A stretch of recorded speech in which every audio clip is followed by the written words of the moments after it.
and it's unlikely that the scenes that we saw earlier will end, Uveka, because only 100 people are allowed to hand in that memorandum, and we are seeing well over 100 gathered here at the moment. It certainly looks like that, so it seems police are going to have to find a way to handle this, like you say, so it doesn't spiral into what we saw just over half an hour ago there, Ronald. In terms of political parties and the various investigations and the various calls, like the EFF, of course, front and centre taking up the cause for whatever its reasons might be, but where's the DA in all of this, Ronald? Where are they? This is their territory. What have they had to say, and any sign of them this morning? Well, what we heard from the DA leading up to this march and also leading up to Wednesday's march where the PAC was here was that they condemn the actions by the PAC and the EFF. They said that they incite violence and intimidation. Those were the exact words used. And they've called on Police Minister Becky Cele to investigate what has been happening here in Brackenfell. They feel that this is a violation of the rights of children for an education. They feel that children are the hardest hit here, given the impact or the devastating impact this year has been on society and also on learning. So they feel, the DA that is, that children have the right and children have to be protected at this moment in time.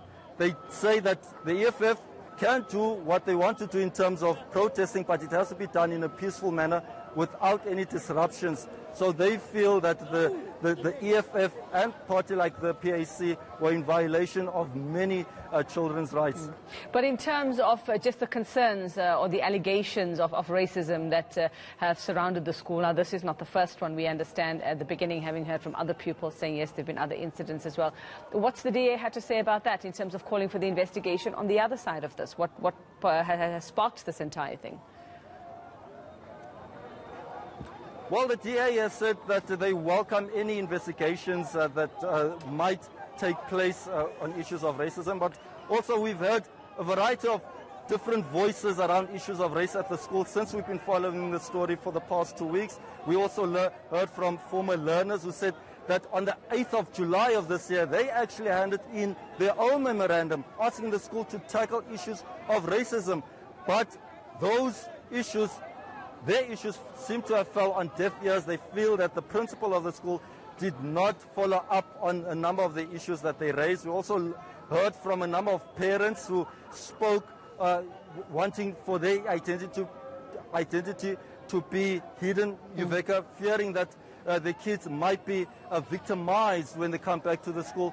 Also saying that their children have been complaining about racism for a while now, in fact for many years, and that the school also has issues where there's a lack of transformation. The school is a school whereby it's a multiracial school, but they feel that over the past, since 1994, there's only been around 3 to 4 teachers of color, which it doesn't bode well for the demographics of the school. So they feel it's high time that issues such as these get addressed, not only at the school, Uveka, but many others here in the Western Cape. They feel that racism is rife in quite a number of other schools here in the province. All right, Ronald, we did hear some sirens just a short while ago, just behind you there. Can you give us some idea of what's happening around you now?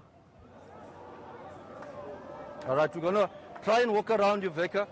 What we are seeing in the background is the EFF supporters. They've cordoned off an area where they are still singing, chanting, and the standoff continues. We are seeing Metro Police and police who have also cordoned off this area, which is near the post office. And Uveka, what you do know is that from here, the EFF supporters were supposed to march about 1 kilometer from this actual area to the school, but it remains to be seen as to whether that number that was allocated for them by the High Court, where they were allocated a number of 100 people, given that EFF supporters will also have to adhere to COVID-19 protocol. We're seeing very little of them wearing masks at the moment. We are seeing very little social distancing taking place in the background. So those were one of the concerns when they were given a permission to march. The city of Cape Town felt that the EFF had to follow these guidelines, and the feeling is that from the police themselves that the EFF is not following on these guidelines. We're going to walk across, Uveka. There seems to be some form of a press gathering where members of the EFF are speaking. I think the conversations are continuing with police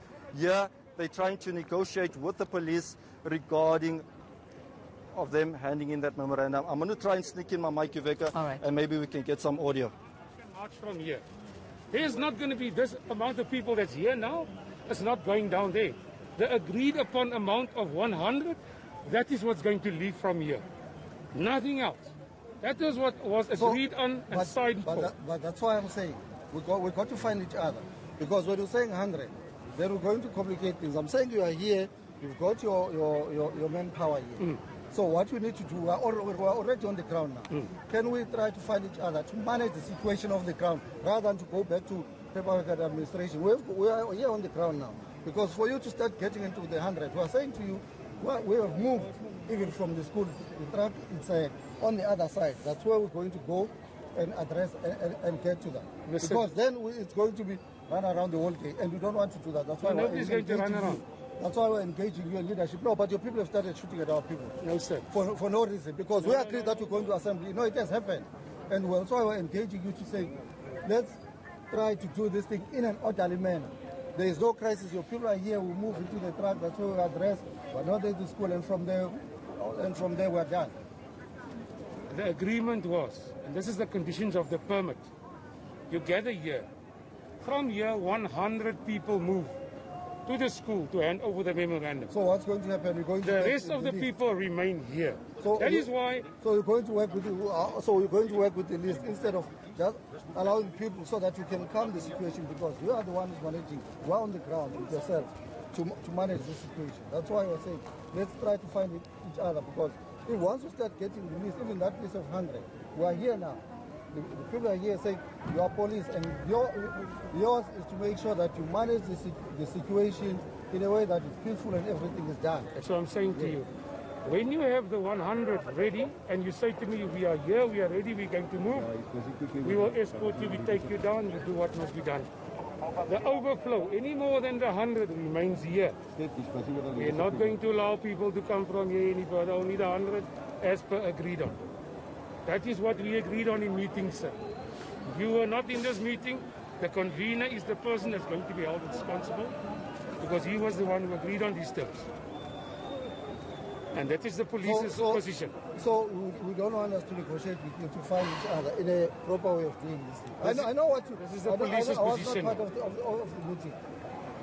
So how are we going to deal with the 100? When you say to me, you have your 100, you are ready, you are ready to move, I will come, my people will escort the 100, we will go, we will make sure the 100 who moves in safety, because we are not only here for you, we are here to protect everybody and make sure nothing untoward happens in Brackenfell today. If you tell me this 100 is ready, we are ready, we go, we move, we do what must be done, we bring the 100 back. The rest, anything over that remains here. Think of what you said, because we're trying to manage the situation yes, that you guys have already provoked, which sir. was unnecessary, because on the same thing that you're talking about. I know I did not provoke any person. Let's just stick to the rules. I think if we stick to the rules that was agreed upon, this thing will go smooth, it will be fine. We shouldn't have any problems. That is the position of the We'll complicate. This gentleman is here with us on the ground, so we're going to be liaising with him as well. That will also be fine, sir. All right, Iveka, I'm not sure how much you got of that conversation, but the police making it very clear to members of the EFF that they will only allow 100 supporters of the EFF to hand in that memorandum. What you also know is that the police have been hard at work since yesterday trying to map out a plan, a security plan, to ensure that safety is restored when the EFF supporters come to the school to hand in over that memorandum. There's also quite a number of law enforcement units, such as Metro Police and traffic officials also monitoring the scene. And we're also seeing quite a number of helicopters flying over, as well as quite a number of people from the police unit carrying their own video cameras, trying to sort of document other issues that are taking place here in case, Uveka, there are investigations in and around issues such as violence and intimidation today. Ronald, how far away from the school is this gathering, where you are, where everyone is at the moment? Well, it's about less than a kilometer, Yuveka, so it's not very far from the school, but it's quite a stretch because this whole area has been cordoned off. The police have to make sure that there's only 100 people that will pass that perimeter that they've created near the school. And we're also told that there will be a head count that will be done during that time. We also heard now from the police that they won't allow any more people beyond that amount, which is 100, and that a lot of the people are expected to remain here near the post office, the meeting point where they were here from 9 o'clock this morning. Well, Ronald, just from that conversation we heard between the EFF leader there and the police, the EFF person seeming to think that, it was unnecessary for police to use the force that they did just a little earlier on. From what you saw, was it necessary or unnecessary at the time? Was that action called for?